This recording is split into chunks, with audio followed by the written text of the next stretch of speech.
All right, here we are. This is Rob here from Rob's School of Music with the legend, Mr. Billy Sheehan. Thank you so much for being here. My pleasure.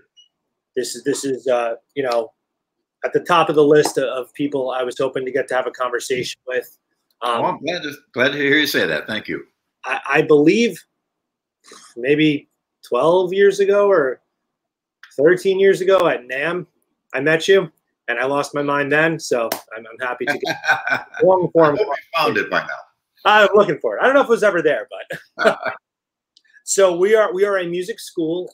We did all of our lessons in person, obviously, until COVID came. Now everything is online. Yep. We've been doing these interviews weekly for about the past 15 weeks or so, just trying to make the world a little bit smaller for all of our students. Great. I'm glad you guys are moving forward. Thanks. Thank you. So the first question I wanted to ask you, this one is kind of what I like to start off with because I feel like it's probably the most unique in responses.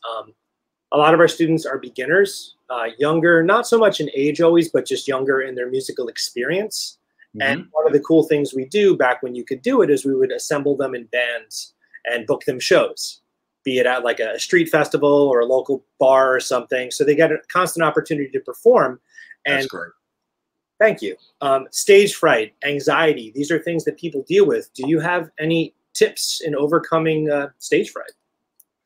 Well, when I first began, it was I was kind of a little bit shy on stage. You know, I kind of stood there and I played my thing, and until I got the kind of confidence that I knew I was playing the right thing, and I had a couple moves that I thought, you know, that people responded to. They said, "Oh, do that again." You know, that is a little thing. So I think your competence on how well you can play is certainly one factor, but there are many, of course. Understanding psychologically, a lot of people are, you know, they're just scared. Speaking in front of people is listed high on the list of the things people are most frightened of.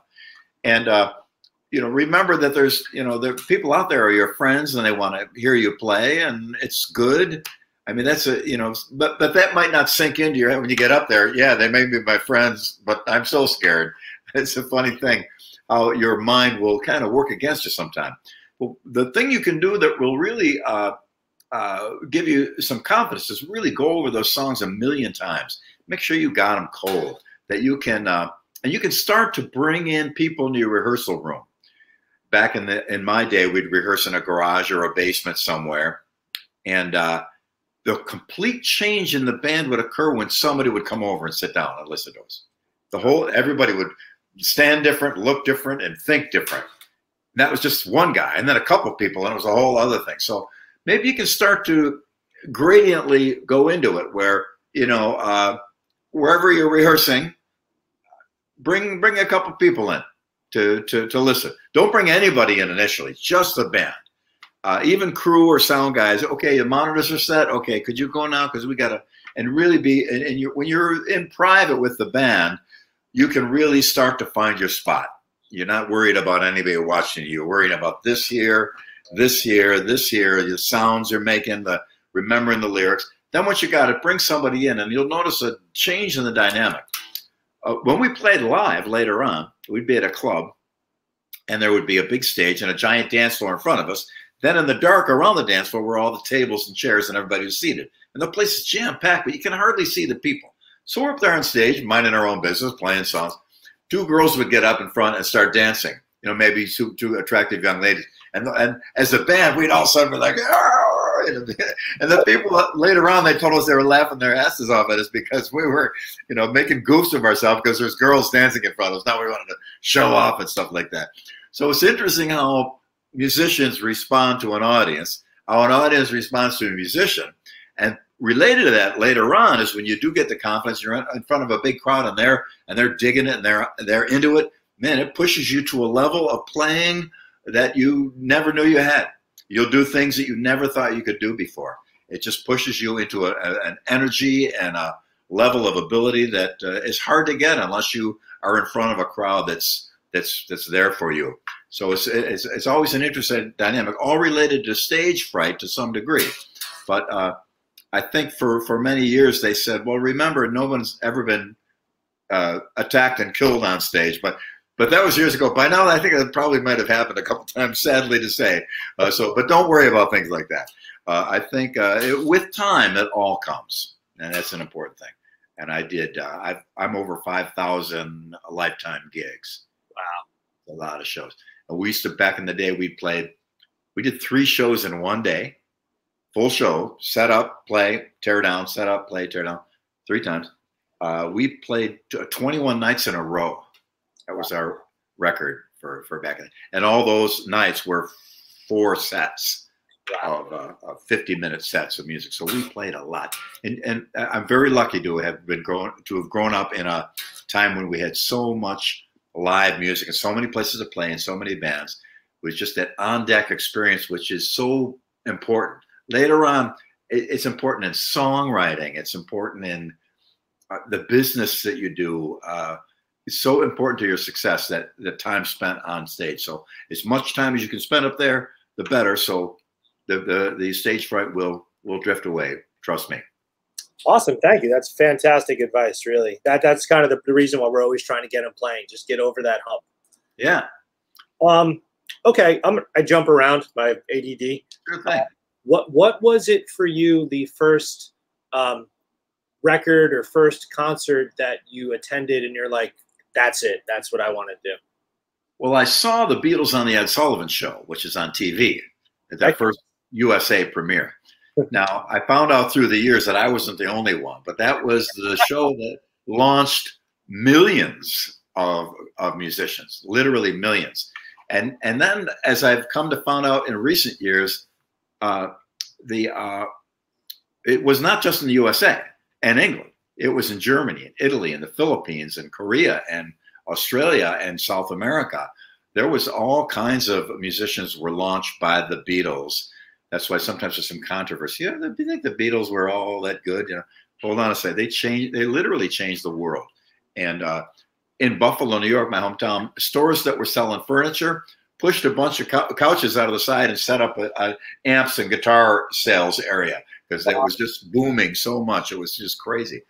But my first concert I saw, where I really saw it for real life, was Jimi Hendrix. Wow. And that's a great way to start.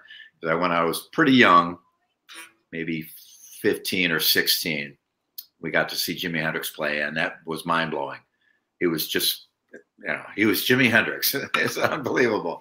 And so after that, I just felt like there was so few limitations anymore, that there's a world of possibility here. This is a bass, he plays guitar, but still a similar mindset. And that was really the beginning of so much for me. And I got into all kinds of music too, not just one thing. That's another thing that separates I'm an old guy, so my generation was different. We listened to everything: classical music, folk music, Bob Dylan, the Monkees, everything you can imagine. There was no battle line between genres.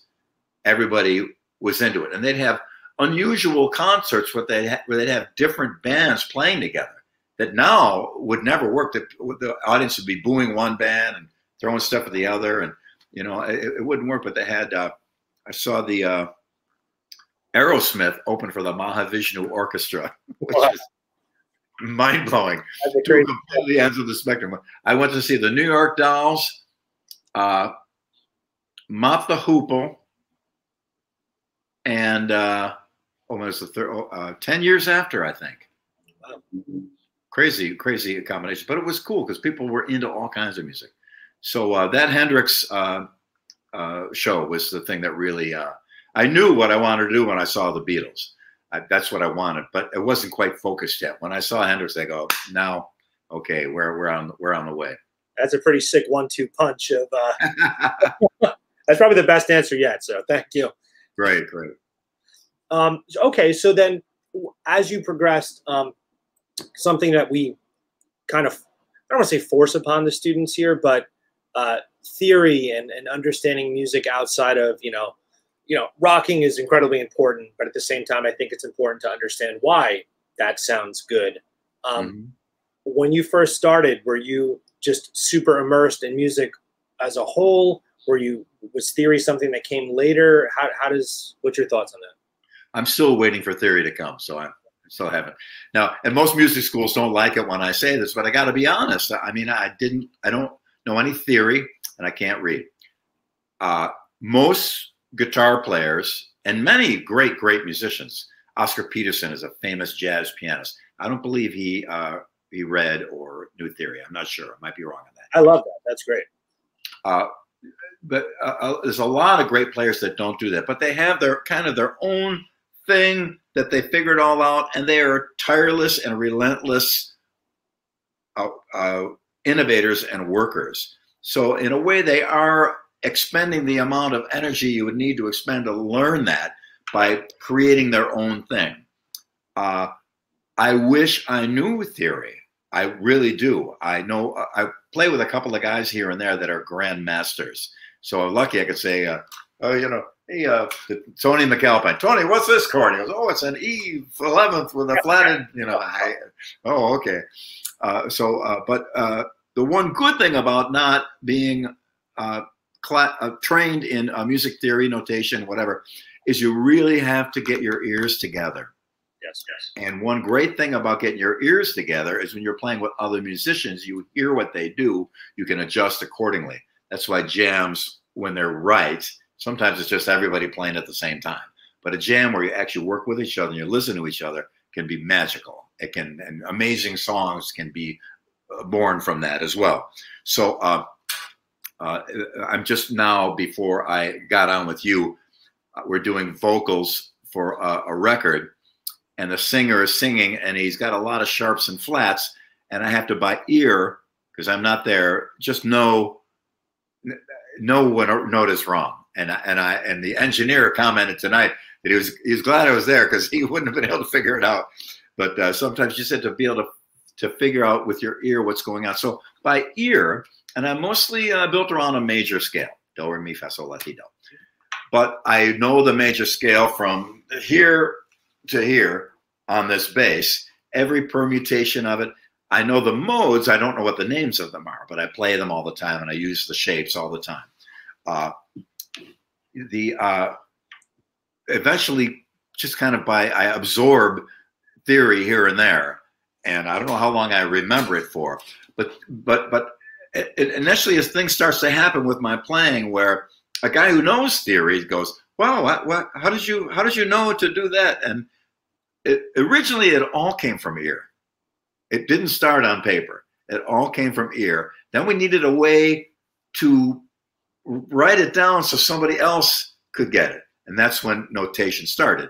So initially it was all ear. Now when things got more complex, it would be difficult to hum somebody a Liszt piano concerto or a Debussy Daphnis et Chloe. You got to write that down, because there's no way you'd be able to hum the parts to someone, have them hear and remember them like you can in a rock song.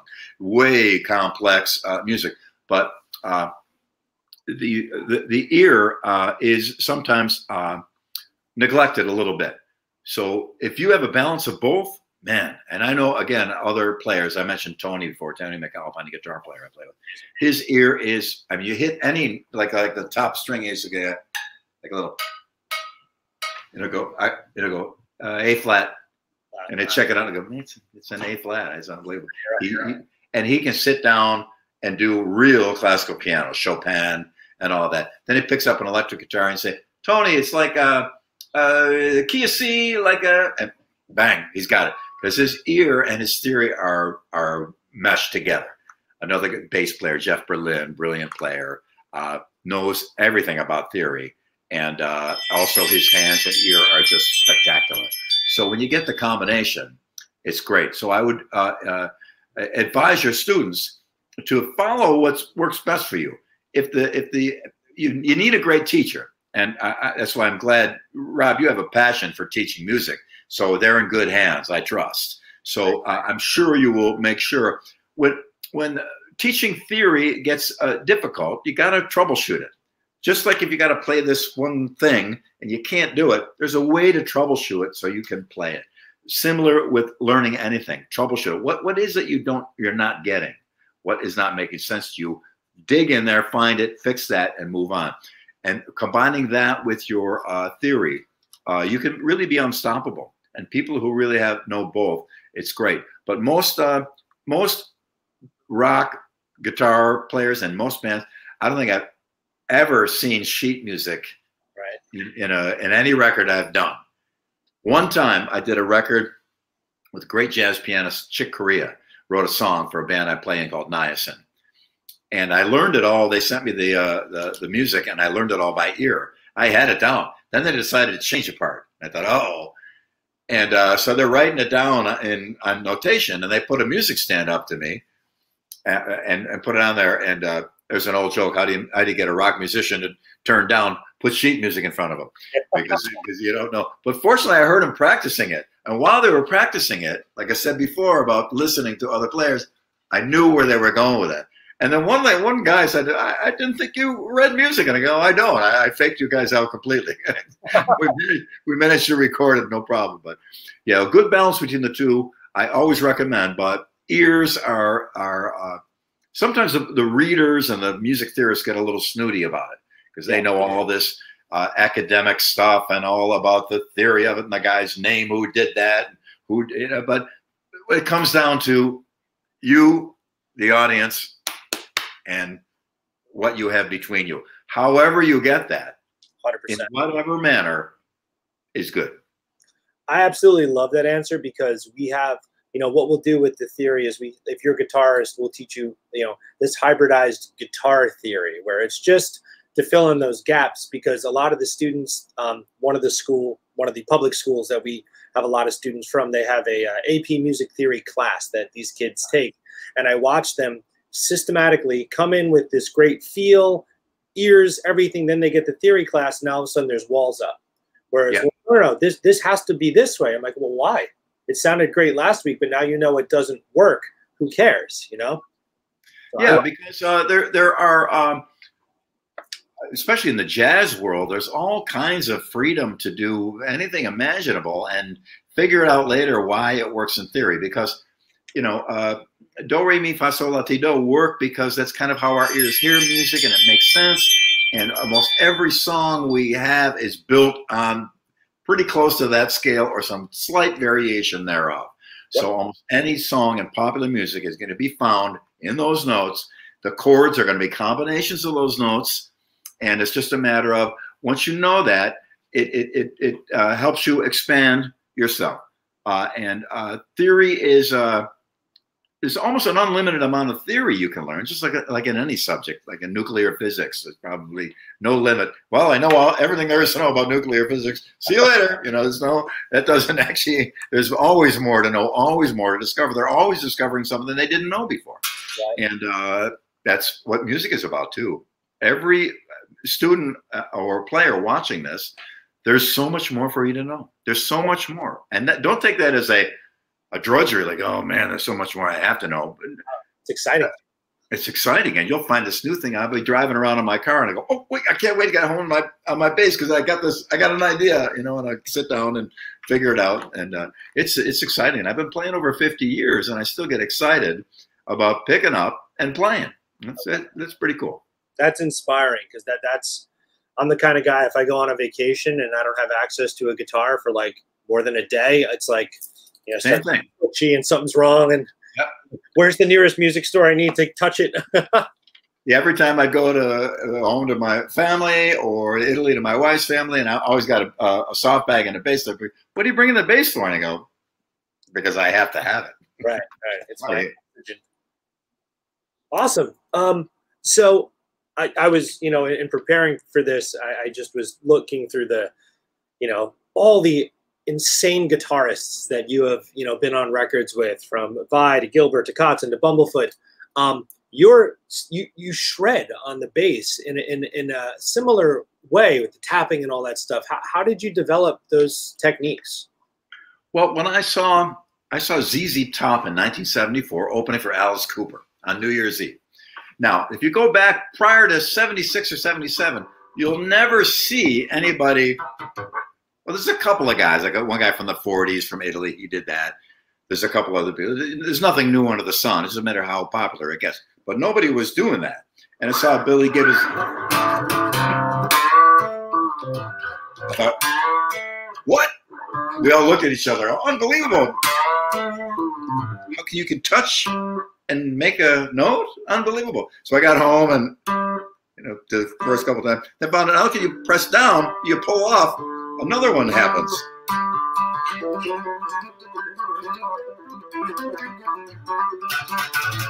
And then it goes crazy. So I started doing that in clubs and certain songs. We played in a 3-piece band, and back in the day. So there's no keyboard and no rhythm guitar player. So there's a lot of stuff that needs to be played, but there's only a bass guitar and drum. So we play there's a famous song by Kansas, "Carry On Wayward Son," and a do do do da, and there'd be a keyboard do do da do do do da do do do. So I would go.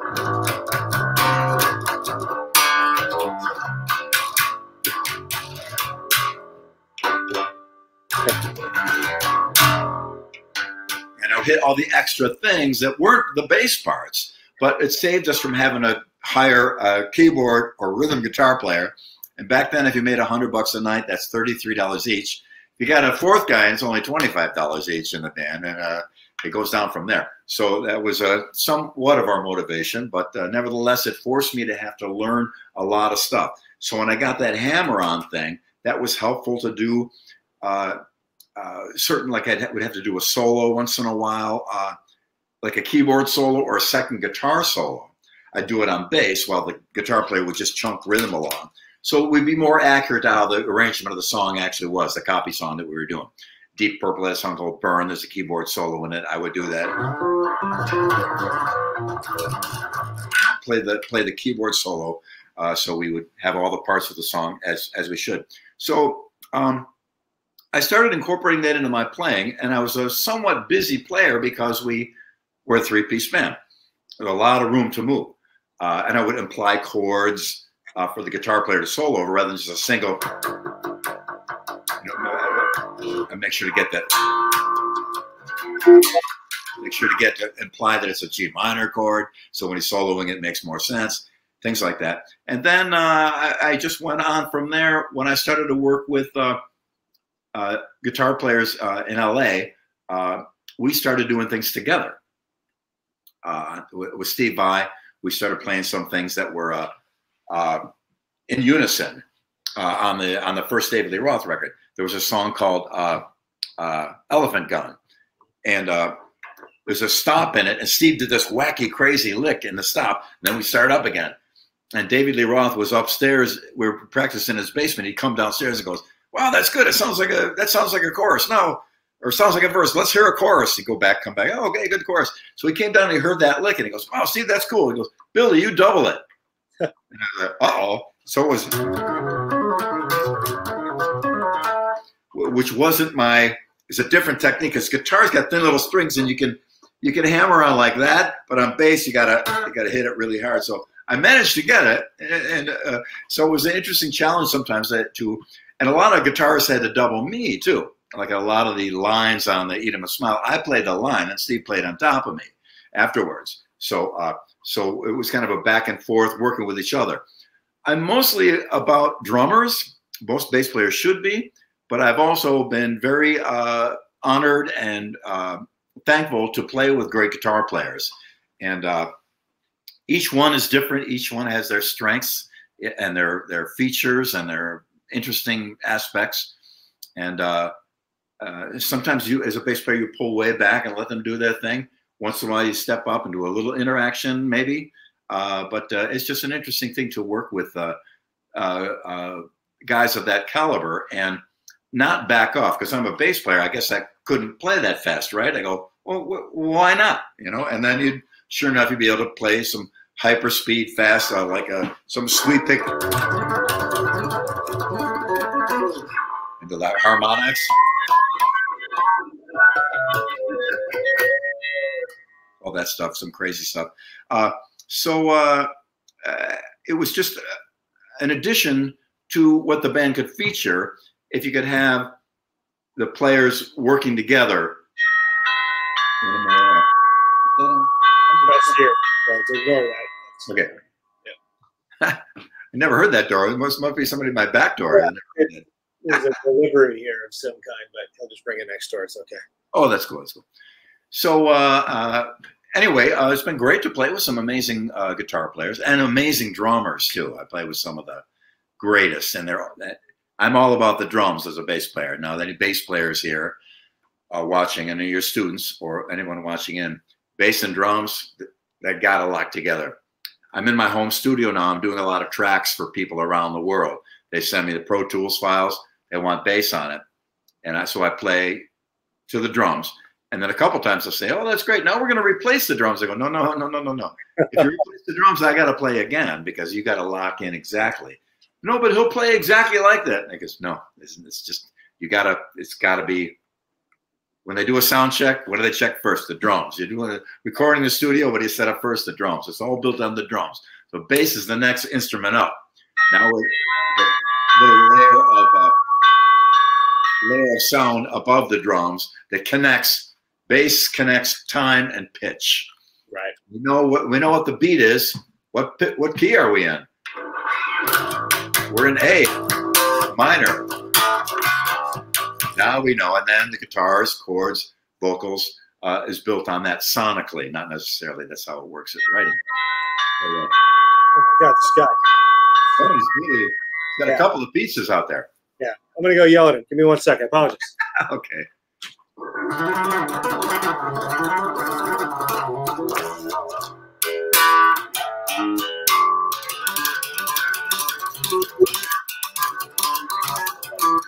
There's a sign on the door that says "Bring it next door" if the door's locked, and this guy just the words.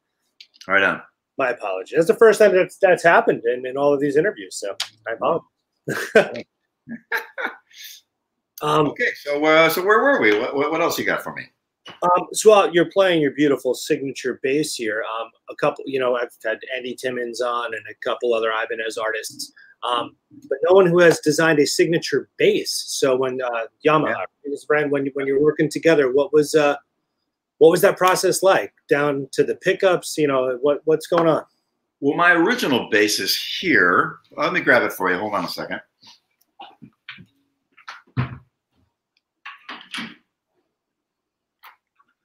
This is a famous bass. It's been on the cover of Vintage Guitar Magazine, been on the fold out of Guitar World. This is my original, we refer to it as the wife, my original P bass that I started with. It's the only thing original is the body, most of the pickguard, and the ground wire, which is a little wire that goes to prevent it from buzzing. It's got a different neck, a Telecaster neck. Cool. Which are big and fat. The hip shot D tuner, drop the low E down to a D. I added this big fat pickup here. It's a Gibson EBO pickup because when I was young, there was basically the two most famous or most widely used basses was Gibson or Fender. I was like that for a long time. And the Gibson basses had this big fat pickup here, was super bassy, and then the regular Fender pickup was a normal standard tone. So this bass was most of my career up until about 1990 or 91. Then it pretty much got retired, but it's still here. All the wear is 100% natural. You see them now, they sell instruments that are already beat up. You pay more for a beat up instrument now. It's cheating. Yeah, but it's all original. It's been sweated on so much that I'm sorry to gross everybody up, but it's actually salty. And the salt was from yours truly. So when we started with Yamaha, we wanted to do an updated version of that because that was beat, and I didn't know how long it would last, and I didn't want to have it on the road and maybe lose it or get it stolen or lost in luggage or broken. So I retired it because it's valuable to me, and we began the Yamaha Attitude, which has all the same features, only modern, done right, done properly. Because when I put the pickup in, that silver pickup I showed you, I did it on the living room floor with a chisel. My mom had to vacuum up the pieces, and I didn't know how to wire it, so I wired it my own wacky way. And but now this is They just did a 30-year anniversary of this bass. Pardon me one more time. I'll get one more illustration for you. So 30 years ago, I started with Yamaha. And we started with that Attitude bass. And now, so they made a 30-year anniversary version, which is just like my P bass was. Same color, same pickguard. A chrome pickup here, not the same exactly, but it represents it. The neck is roasted or baked, they say, kind of artificially aged, and it's a gorgeous dream of an instrument. So this is now from 30 years at Yamaha. This is the 30th anniversary. This is a prototype for it. It'll be out possibly in October, but I'm not sure because the whole virus thing's got everything slowed down. But we so that was that's full circle now. Now the Attitude bass is paying a little tribute to its great grandmother. My old P bass there. That's incredible. So 30 years for model. Congrats. I've been with Yamaha since I think for even longer than that. I started with them in '84, so it's been a long, long time. And the Attitude basses started, I think, in '89 or '90. So we've been around quite a long time together, and it's great quality. But it's not cheap though. But it is a bass of a lifetime. Just like that P bass is still with me today, and I could still use it. This thing I could use one could use for decades. And it's not only just for me and my sound and my thing. Anybody that likes a P bass, they generally love this. The added pickup, if you like the super deep low end sound, it's just great for that, to mix it in or use it on its own. So it's stereo out. Say again. Well, kind of dual out. See, when I did the original P bass, I didn't know how to wire two pickups together for a switch. So I decided to just put two cords in. Wow. And people said, why did you put a stereo cord in? How stupid. Because if you're in some little town in upstate New York and it's 12 midnight and your cord breaks, the likelihood of finding a stereo cord is very small. So another mono cord would be easy to find. Plus, there was a psychological benefit that I didn't realize at the time until years later. That people see the two chords coming out of the bass, just people that don't know about music or instruments, they think, wow, that must be twice as powerful. It's got two chords coming out. So in a way, there's kind of a psychological advantage to that too. But because sometimes you hear with your eyes in the audience sometimes. So, but yeah, this is the Yamaha Attitude bass. There's a Facebook page. One quite big one, and there's a couple others that just have Attitude owners and users. They change parts. They talk about modifications and stuff. It's quite a little community we have. It'll be topped off by the 30-year anniversary version. What made you do the scalloped spots on the fingerboard there? Yeah, scalloping is where, if you can get this close, you see the wood is shaved away on these. Now, when you're bending a string, your fingers can touch the wood. See how they're rubbing against the wood. With the scallop, you can bend it without any. So on this bass, it goes up to a high E note, which is a huge advantage. The P bass only goes up to an E flat. And since most rock songs are in E, that's helpful. I can bend that to a high G. And I could drop the low E down to a D. And then bend the low B down to or low D down to a B. So I can get the same as a 6-string bass. So if I bend it, I can get, here's a B note. I bend it. Bend it down there. So it saves money on strings. I don't need a 5 or 6-string bass to get those notes. But yeah, this has been a wonderful companion of mine. I've got a bunch of them here, different kinds through the years. We made a plexiglass red one, the color of wine, for a Winery Dogs Attitude bass. My band, the Winery Dog.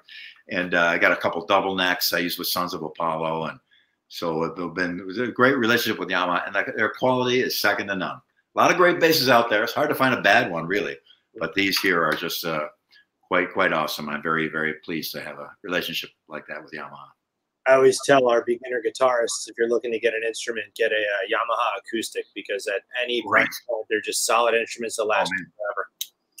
Yeah, they sell a ton of them because people are hip to how awesome they are. They sound great. They use great woods. They purchase huge tracts of land in Indonesia to get the rights to the woods and to be environmentally conscious, not just going and take what they can get. So they replant and they regrow stuff. So they're very, very conscious of things like that. And the acoustic guitars are marvelous. Awesome. Yeah. I'm a PRS guy personally, but I can't hip that to a lot of my students because they're not quite there in terms of what they can. Yeah, they're expensive guitar. And I'll tell you, I had a bunch of spare parts from the old days of all my old basses, and I bought a $50 neck and a $30 P-bass body, put my old stuff on it, and slapped it together with the help of a gentleman in LA, and the thing plays great. Cost me $100, and the dual output, the double pickup, the whole thing. So where there's a will, there's a way. Yeah, definitely. So back to, the various bands you played with over the years. What was sort of like okay, so like the David Lee Roth project, like how did that come together? That, how'd you get that gig, and then how did the next gig turn to the next gig and Mr. Big, and Well, it's an interesting thing that happens to a lot of musicians. Not, of course, not only myself, but one of the key elements of getting on that pathway was we were a local band in Buffalo, and we got better and better and better and drew more and more and more people. So we were like the biggest band in town. And when a band would come through and they had no opening act, or they needed an opening act because ticket sales were slow, we'd be the opening act. So as a result, we got all these great opening slots. A band called UFO from England had a guitar player named Michael Schenker. And they came, and they were touring with AC/DC. And they couldn't get over the border at Canada, so AC/DC played alone. Then UFO came on their own, and we opened up for them. From that, Michael Schenker called me to play bass on his solo record. Never happened, but we went over there to do it. And then in 1983, UFO called me to come do a European tour with them. So I got both of those gigs. Now, in the interim, in 1980, my band from Buffalo, Tallis, we opened up for Van Halen because we're a hot opening act.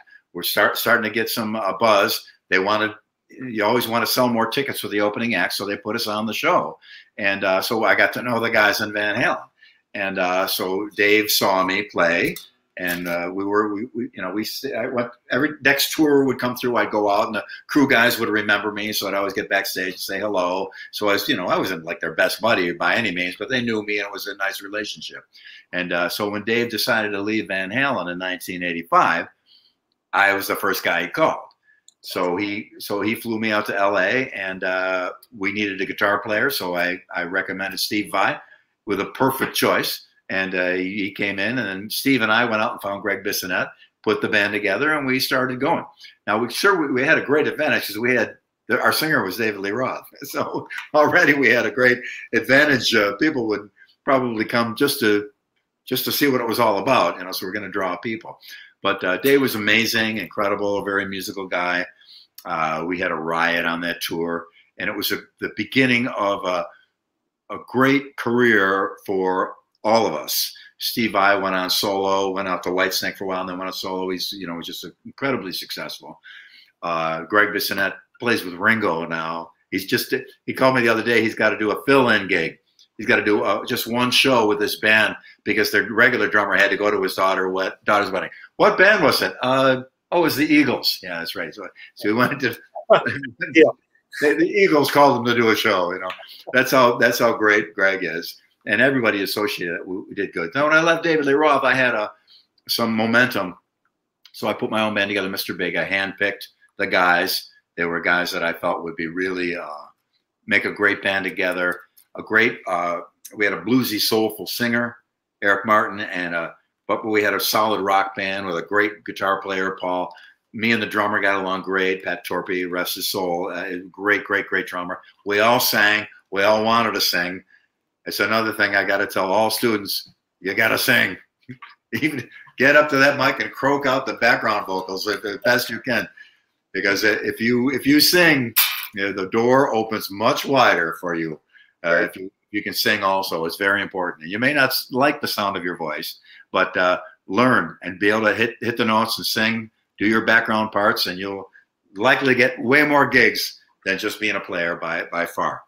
They have The Voice and American Idol, and all, but that's all for just singers, though. And there's no bass players on there or guitar players. It's all about singers.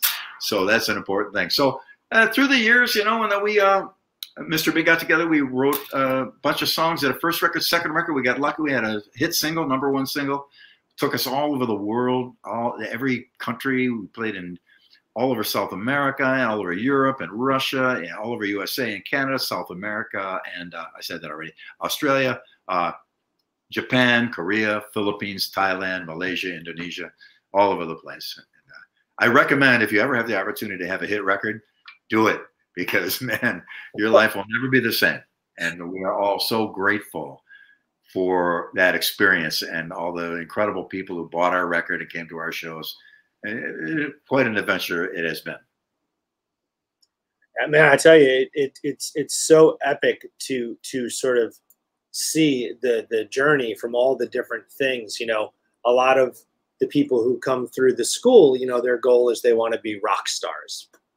And I always try and say to them, you know, being a rock star is cool, but there isn't a lot of longevity with being a rock star. But if you can find, if you know your instrument, you're studious, and you got your thing and you're great at your thing, you can carry that to different things throughout a whole career. Exactly right.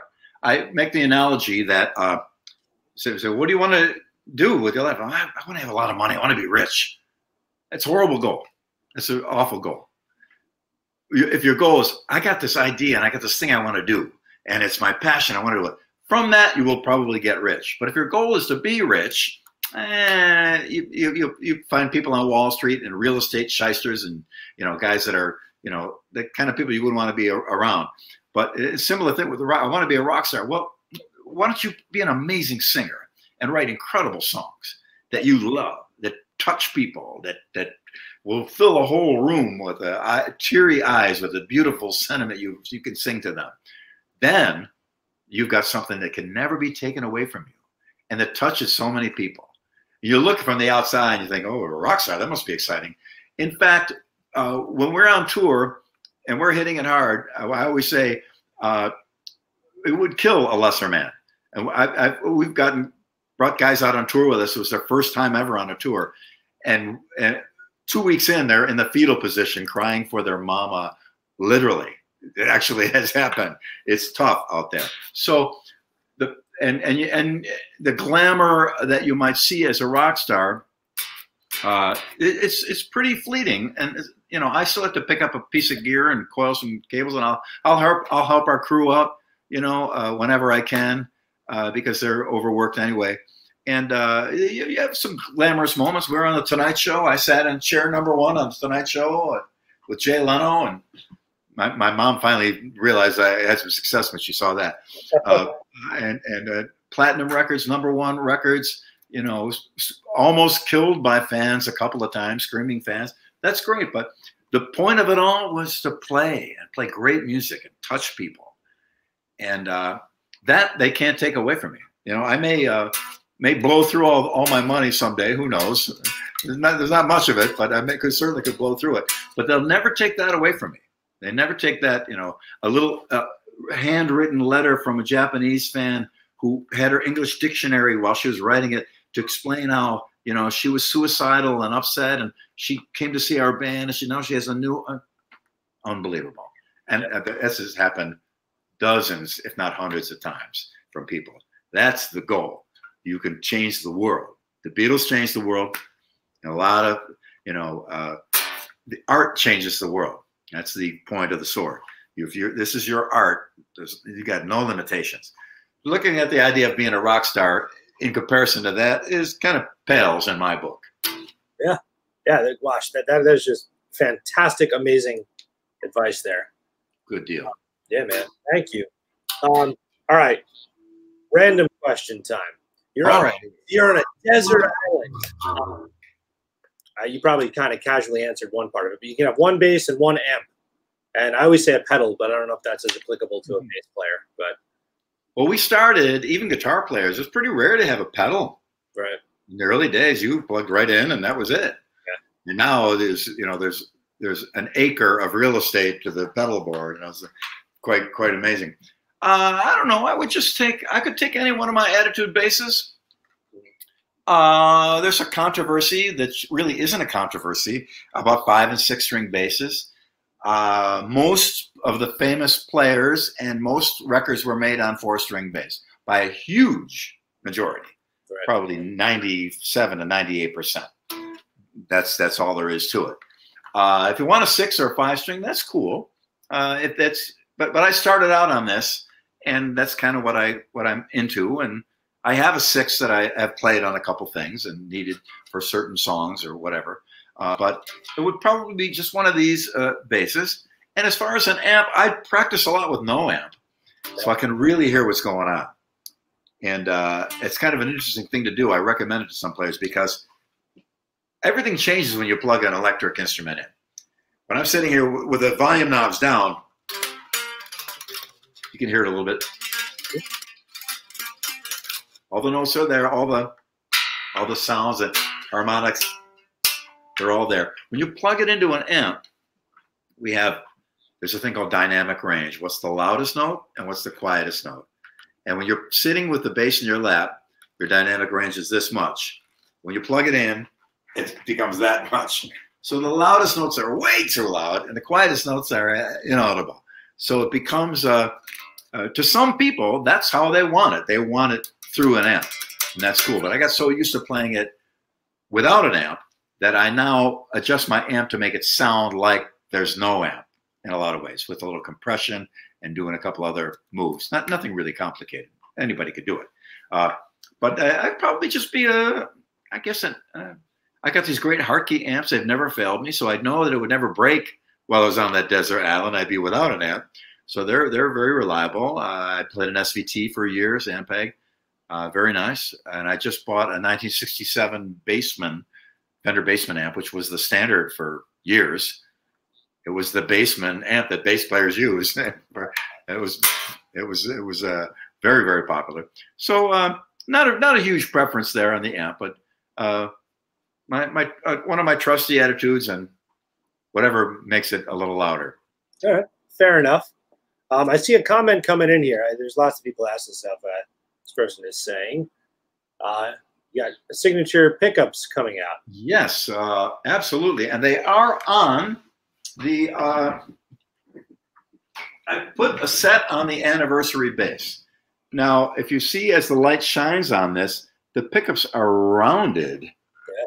They're contoured so that when they're together, they make the same curve as the neck. So you get them up nice and close to the strings. And you see a stand-up bass player play, he's always playing over the neck. He's a big giant stand-up bass, and the neck goes way down into it. You see their fingers are always over that because there's something under their fingers all the time. There's something that the finger can't overshoot or undershoot because it's playing on the neck. So there's always that underneath that. So the pickups are, in a way, an extension of that. There's something that's underneath your fingers. Since they're nice and close to the strings, a lot of times they're very sharp edges. And normally pickups are totally flat. So I had to start to file them down to make them fit. I filed them and covered them with epoxy and then sanded off all the sharp edges and did all this stuff to them. So finally I went to Larry DiMarzio from DiMarzio Pickups and said, Larry, here's what I do. Could you make a pickup like that already so I wouldn't have to do so much work?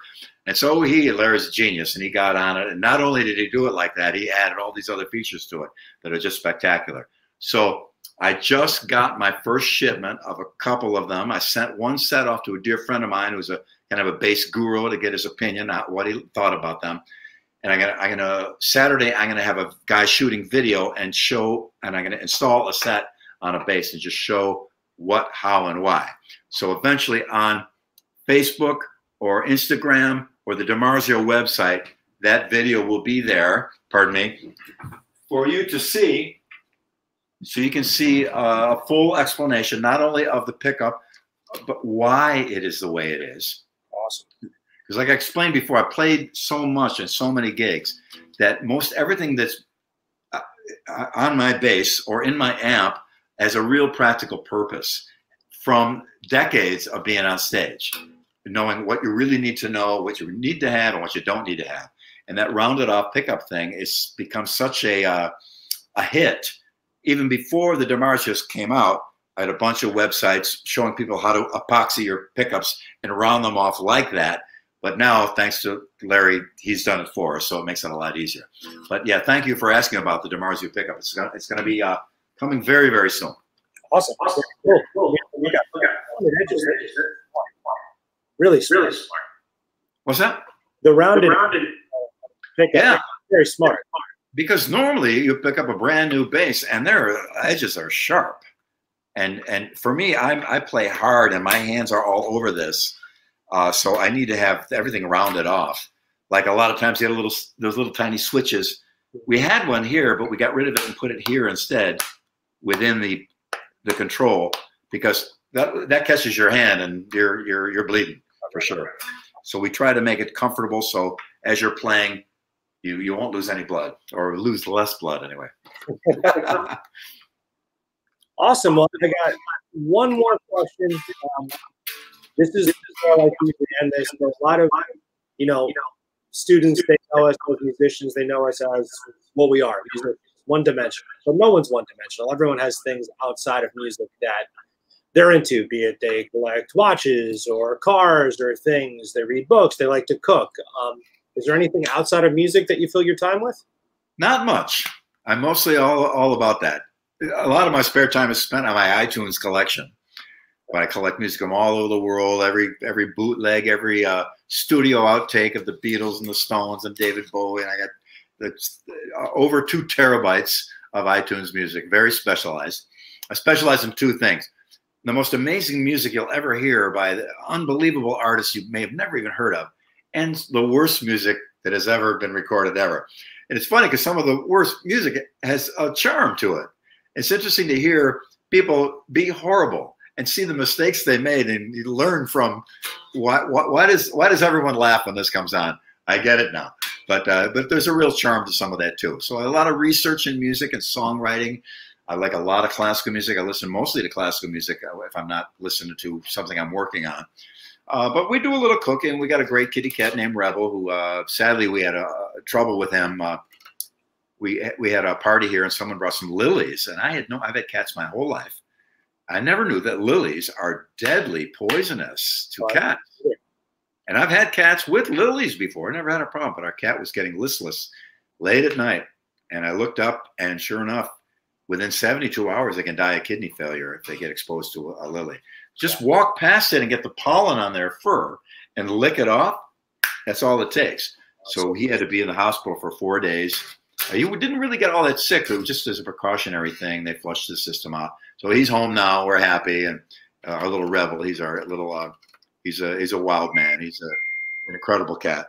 So we take good care of him. And we got raccoons and wildlife that come to our house here in Tennessee. We put food out for the raccoons at night, and we had 8 of them one night. They come from all over. So on the raccoon internet, we're getting lots of hits on our website because they're showing up every night. It's pretty cool. But and mostly music, mostly all music or music related. It's funny. That's awesome. I mean, there's absolutely nothing wrong with that. It's so all encompassing. Yeah, it is. It's really cool to hear the passion when you're talking about it. That's very infectious. Yeah, I don't know. I never really had any natural talent. I'm a good troubleshooter. If I got to play, how do I do that? And believe me, I started out,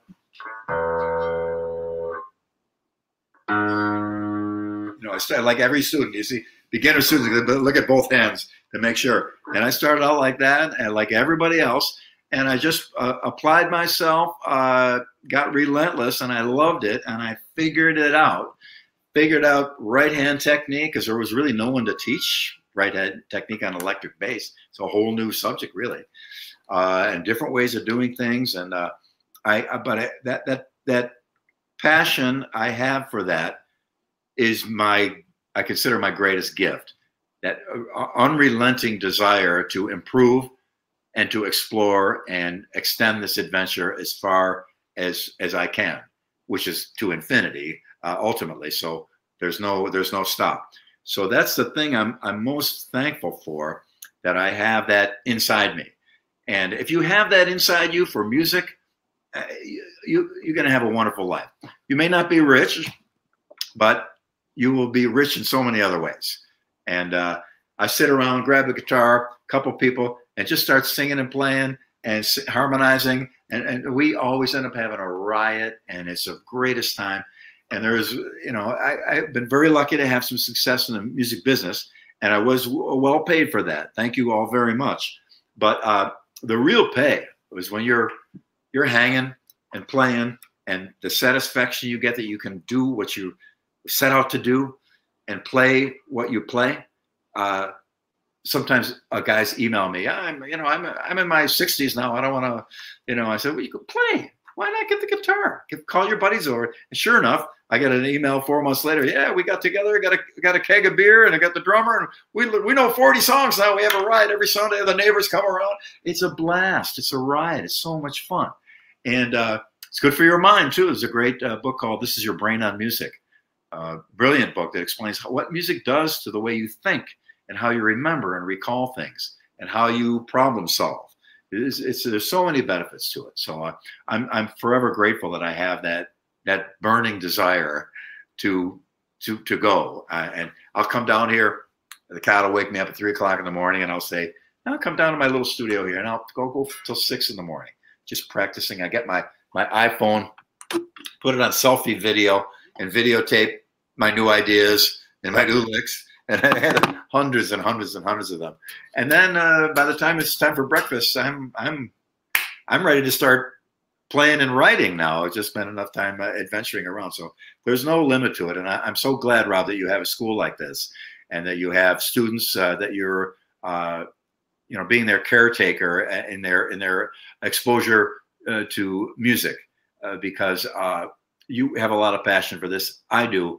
We try to give that to other people. And when that little fire catches, you get a little spark in us, but to get it close to that gasoline-soaked mind of a young person, man, there's nothing you can't do. There's nothing out of your range. Nothing is impossible. And, Steve Vai told me a great thing that Frank Zappa said to him, is there's 2 rules. Rule 1, don't stop. Rule 2, keep going. I love that. I can't turn the camera, but literally sitting in front of me on a dry erase board, it literally says, keep going. Beautiful. I swear to you, because that's our whole, thank you so much for the kind words. That's our mission statement here. It's never too late. If you want it, we'll take you as far as you want to go. If there's a will, there's a way. And I'm more than happy to come back at any other time in the future, because when you get a new wave of students or some of the old ones want to continue on, and I'm easily accessible. If somebody has a question to me, you can find me on my Facebook page, on Instagram. I read and return all my mail. It's a gigantic task. It's a time vampire. And also through my website, you can click email me, and it comes right to me, and I read it. I'll read everything. I answer almost everything. The only restriction is time. So if I can be of any help to my fellow musicians, because we're all artists, and we're all here, and we all have the potential to change everything in the world. No matter what you don't like about the world, something can be done about it, and it can be done with art. No matter what side, where you're at politically, the Vietnam War in the 60s was an unpopular war, and musicians started to write about it. And guess what? The war stopped. In the Soviet Union under communism, it was illegal to listen to the Beatles, but kids got together in basements with illegal records. They listened to them. It was fascinating.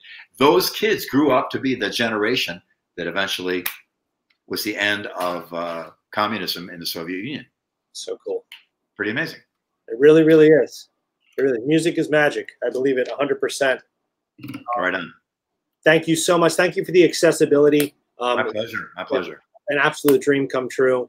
Great. This will exist on the Rob School of Music YouTube channel, and then I'll send you the info to it. But thank you so much for all of this.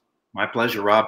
And thank you for doing what you do, man. I'm glad you're out there inspiring future legends, because you might have 2 or 3 amongst you right now you don't even know about. And Right. 20 years from now, the whole world could be talking about them. Yes, it. it can. It can happen. They're all my kids, even ones that are old enough to be my parents. I say, I look at it. But thank you, Billy, so much. Stay safe. And hopefully we'll do another one of these sometime soon. You got it, bro. Thank you. Thank you.